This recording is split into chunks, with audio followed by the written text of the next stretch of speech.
Hello दोस्तों।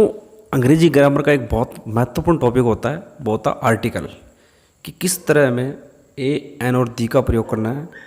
दोस्तों, article को दो भागों में बांटा गया है। डेफिनेट आर्टिकल यानी द का प्रयोग, इंडेफिनेट आर्टिकल यानी ए और एन का प्रयोग।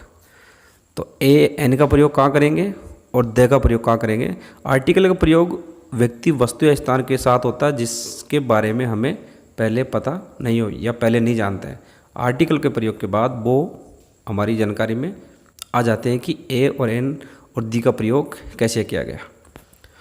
दोस्तों, ए का प्रयोग जब किसी शब्द की शुरुआत व्यंजन ध्वनि यानी कॉन्सोनेंट साउंड से हो तो ए का प्रयोग करते हैं। जैसे ए बॉय, अब यहाँ बॉय यानी बै से शुरू हो रही है। ए कैट यानी कैसे शुरू हो रही है। ए पेन यानी इसकी शुरुआत पैसे हो रही है। ए कैमल, इसकी शुरुआत कैसे हो रही है। ए यूनियन, इसकी शुरुआत ये से हो रही है। और ए यूरोपियन, इसकी शुरुआत भी ये से हो रही है। तो हमने देखा कि यहाँ पे कै, बै, पै, कै, ये हमारे व्यंजन ध्वनियाँ, इसलिए इनके आगे हमेशा ए का प्रयोग करेंगे। दोस्तों, जहाँ पे व्यंजन की ध्वनि हो किसी शब्द के उच्चारण से पहले, तो उसके साथ हम हमेशा ए का प्रयोग करेंगे, चाहे उसका पहला अक्षर कॉन्सोनेंट हो चाहे वोवल्स हो, लेकिन ध्वनि स्वर होनी चाहिए। ये बात हमें ध्यान रखनी है ए का प्रयोग के साथ। दोस्तों, देखते हैं एन का प्रयोग।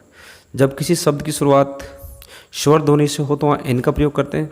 जैसे an apple, an aeroplane, an axe, an hour, an MLA, an orange, an honest, an egg, an MP, an onion.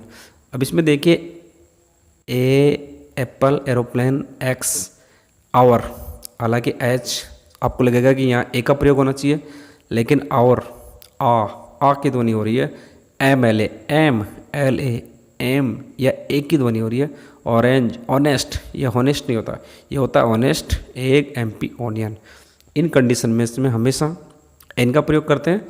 ये बात हमें ध्यान रखनी है कि एन का प्रयोग कहाँ होता है। दोस्तों, द का प्रयोग यूनिक लोगों के या वस्तुओं के साथ एक ही हो। जैसे the earth, the moon, the sky, the sun, the world, the CO. ये एक ही चीज़ें होती है। अगर आप किसी को पत्र लिख रहे हो टू द हेडमास्टर या द प्रिंसिपल, तो स्कूल में एक ही प्रिंसिपल, एक ही एचएम होता है। दूसरा है विशेषण के लिए जो पूरी जाति या समूह का बोध कराता हो। जैसे the poor, the rich, the young, the old. अगर एक पूरे समूह के बारे में बात हो रही है तो वहाँ द का प्रयोग करते हैं। ऊपर हमने देखा ये जो चीज़ें अर्थ, मून, स्काई, सन, वर्ल्ड, ये बहुत यूनिक है। और जो नीचे हैं ये एक पूरी कम्युनिटी की बात हो रही है, एक पूरी समुदाय या पूरी जाति की बात हो रही है। तो इन कंडीशन में हमेशा द का प्रयोग करते हैं। प्रसिद्ध स्मारक, भवन, संग्रहालय जैसे ताजमहल है, कुतुब मीनार है, रेड फोर्ट है, हवा महल है, ये कुछ ऐसी चीज़ें हैं जो संसार में बहुत प्रसिद्ध है और ये बहुत जानी पहचानी चीज़ें हैं। एक सुपरलेटिव डिग्री, सबसे सुपर, जैसे द हाईएस्ट यानी सबसे ऊंचा, द लोवेस्ट यानी सबसे नीचा, द बेस्ट यानी सबसे अच्छा, द यंगेस्ट यानी सबसे जवान। तो जहाँ पे ईएसटी का प्रयोग होते हुए सुपरलेटिव डिग्री काम आती है, वहाँ हम हमेशा द का प्रयोग करते हैं। ये बहुत इंपॉर्टेंट है, हर कंपटीशन में या बोर्ड क्लासेज में यह वर्ड बहुत ही जो होता है कि द का प्रयोग कहाँ होता है। ऊपर हमने देखा प्रसिद्ध भवन, स्मारक और संग्रहालय। नीचे हमने देखा कि सुपरलेटिव डिग्री, सुपर का मतलब सबसे ऊपर, सबसे best, best, highest, lowest, youngest, इनके साथ द का यूज हो रहा है। दोस्तों, द का प्रयोग और देखते हैं नदी, सागर, नहर के साथ। जैसे द गंगा प्रसिद्ध नदी है, द रेड सी, लाल सागर, द अमेजन, अमेजन नदी है, द अंटार्कटिक महासागर। तो ये 4-5 जो जगह हैं ऊपर, ये बहुत फेमस है। ऑल और हुल के साथ, आल यानी सभी, हुल यानी संपूर्ण, the all the students, the whole family. तो ये दो वर्ड है ना, ऑल और हुल, इनके साथ हमेशा द का प्रयोग करते हैं। ये छठा पॉइंट बहुत इंपॉर्टेंट है कंपटीशन क्लास के साथ लिए भी और ऑर्डिनरी क्लास के लिए भी, कि द का प्रयोग हम अगर ऑल हो और हुल हो तो हम द का ही प्रयोग करेंगे और किसी चीज़ का प्रयोग नहीं करेंगे। ऊपर हमने देखा 5वें पॉइंट में कि जो प्रसिद्ध नदियां हैं, प्रसिद्ध सागर है, प्रसिद्ध जो नहरें हैं, उनके साथ हम हमेशा द का प्रयोग करेंगे। अब कुछ कंडीशन ऐसे होते हैं जहाँ पे ए एन और दी का प्रयोग नहीं होता है। आर्टिकल का प्रयोग कहाँ नहीं होता है?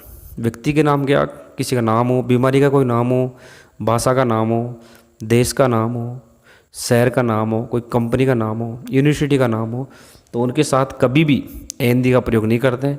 ये हमें नोट रखना है, जैसे राम श्याम हो, कोई बीमारी हो, मलेरिया हो, टाइफाइड हो, भाषा इंग्लिश हिंदी फ्रेंच हो, कंपनी का नाम हो कोई भी, शहर का नाम जयपुर जोधपुर बीकानेर हो, या फिर कोई यूनिवर्सिटी हो, ऑक्सफोर्ड यूनिवर्सिटी, राजस्थान यूनिवर्सिटी, दूसरी यूनिवर्सिटी हो, तो इन सब चीज़ों के साथ में हम कभी भी किसी भी प्रकार के आर्टिकल का प्रयोग नहीं करेंगे। ये नोट कर लेना। एक बार फिर मैं इसमें बता देता हूँ। व्यक्ति भले कोई से समुदाय का हो, महिला हो, पुरुष हो, बालक हो, बीमारियाँ सैकड़ों प्रकार की होती है।